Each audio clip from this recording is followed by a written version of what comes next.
الجهات الأمنية بتمنع عرض فيلم مهم، ولكن صناعه بيقدموا تظلمات لحد ما الفيلم بيتعرض وبيخرج له النور.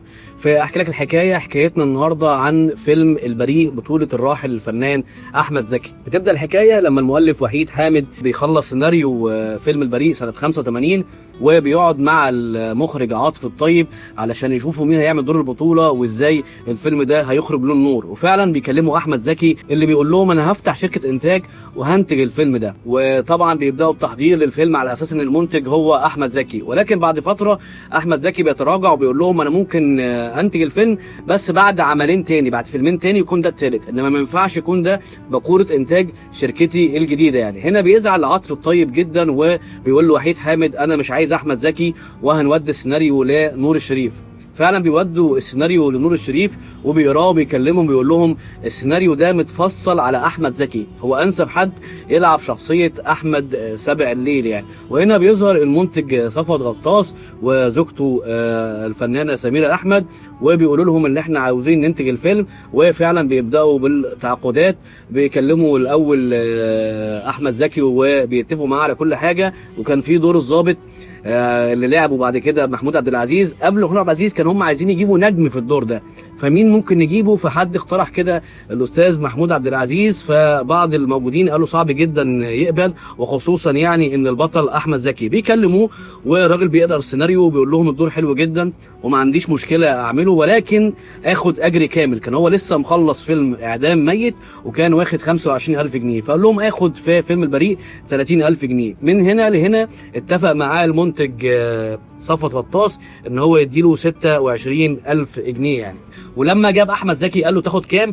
قال له اخد 15، لان واخد في النمر الاسود 10,000. قال له لا يا سيدي انا هديك 25 زي محمود عبد العزيز بالظبط يعني. طبعا ما رضيش يقول له ان التاني واخد 26 عشان ما يزعلوش يعني. وطبعا في الفيلم عملوا مباراه تمثيليه قويه جدا جدا يعني. اتقالوا النقاد لو هيحاولوا يدوا جايزه ما يعرفوش يدوا الجايزه لاحمد سابع الليل العسكري اللي لعبه احمد زكي، ولا لدور توفيق شركس اللي لعبه محمود عبد العزيز. الاثنين عملوا اداء ولا اروع يعني. بيخلصوا الاتفاقات والتعاقدات لبقيه الفنانين، وهنا بيطلعوا التصاريح الخاصه بتصوير الفيلم، وبيقدروا يجيبوا سجن وادي النطرون القديم كان موجود وقتها، بس جابوا تصريح ان هم يصوروا فيه. والمخابرات العامه يعني ساعدتهم كتير جدا وادتهم طياره هليكوبتر، والمصنفات الفنيه كانت اجازه الورق والدنيا كلها ماشيه تمام يعني، لحد ما الفيلم بيبداوا تصويره.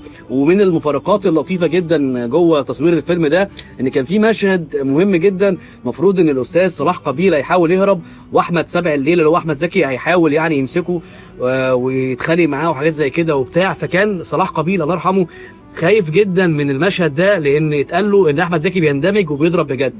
فقعد فتره كبيره جدا يجيب له كل يوم فطار فول وطعميه وحاجات زي كده، هو احمد زكي كان بيحب الحاجات دي يعني. وكل مره يقول له يا احمد لما يجي المشهد ده بالراحه عليا، لحد ما جه المشهد وابتدى المخرج يقول اكشن وابتدوا يصوروا.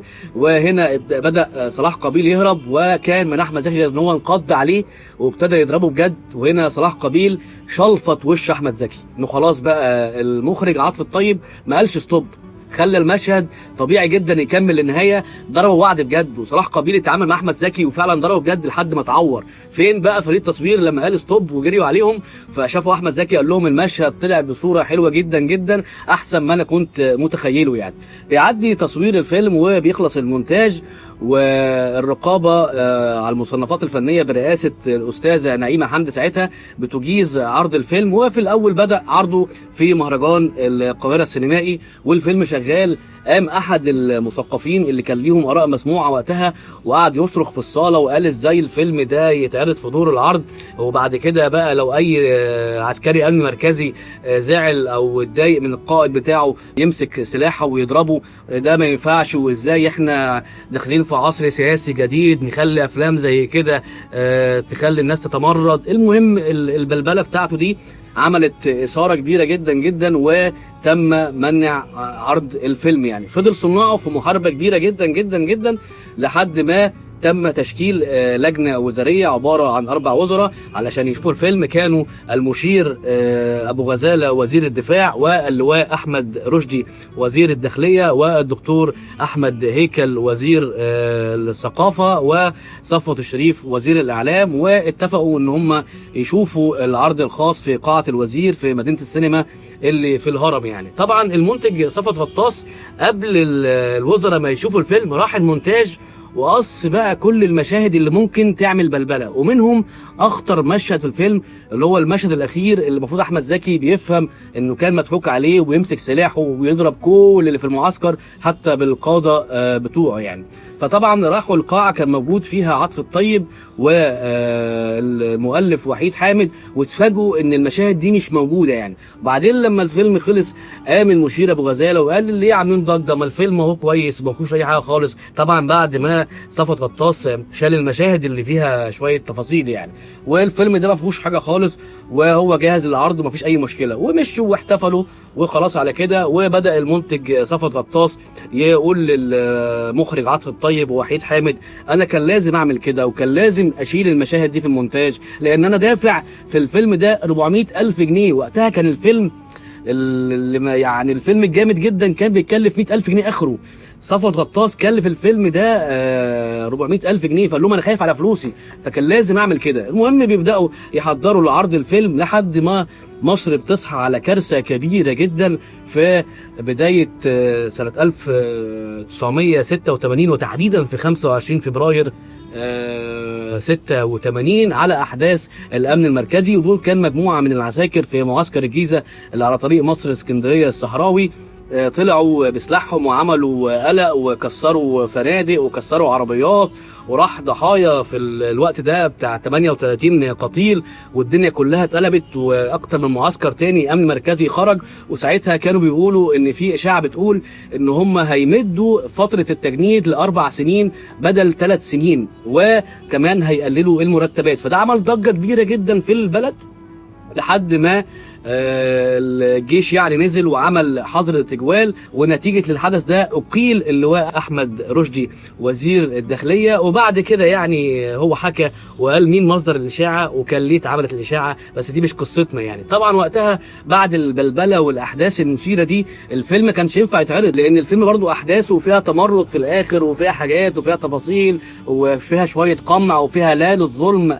فالدولة حست يعني ان هو مش وقت عرض الفيلم خالص. وبعد صراع طويل جدا ومحاربة كبيرة جدا من صناع العمل لعرض الفيلم اتعرض يوم 11 اغسطس سنة 1986 وعمل نجاح كبير جدا جدا. وهنا الدول العربية قلقت تشتري الفيلم ده من المنتج، يعني قال لك الفيلم ده بيدعو للتمرد وبيدعو لفكرة لا للظلم وللحاكم، فكله قلق ان هو يشتري الفيلم. وفضل الفيلم يعني عرضه مش كتير قوي في التلفزيون بسبب الاحداث بتاعته. فين بقى لحد سنة 2005 لما عرضوا المشهد الاخير وابتدى الفيلم يتعرض عادي جدا كاملة بدون اي مونتاج. طبعا لما الفيلم اتعرض الناس ربطت الاحداث دي وقالت ان وحيد حامد المؤلف استوحى الاحداث دي من فكره احداث الامن المركزي. طبعا دي مش حقيقه خالص. الفيلم خلصان كتابه وتصوير ومونتاج سنه 85. احداث الامن المركزي كانت في شهر 2 86 يعني، فكان الموضوع بعيد كل البعد تماما جدا. وحتى لما اتسال الاستاذ وحيد حامد قال لهم انا كنت يعني بكتب الفيلم ده وانا متاثر بموقف ليا في مظاهرات 67 لما كنت في المظاهره ولقيت حد كده عسكري امن مركزي بيضربني بعصايه، فلما شافني طلع جاري قال له ايه يا استاذ وحيد هو انت من اعداء الوطن؟ فقال الفكره دي كانت دايما شاغله بالي ان انا اعملها في فيلم يعني. فالموضوع ملوش دعوه خالص ان انا استوحيت حاجه من احداث الامن المركزي. الله يرحم كل الناس اللي شاركت في الفيلم وتوفاهم الله، وان شاء الله نلتقي في احداث وكواليس فنيه اخرى في احكي لك الحكايه. وشكرا والسلام عليكم ورحمه الله وبركاته.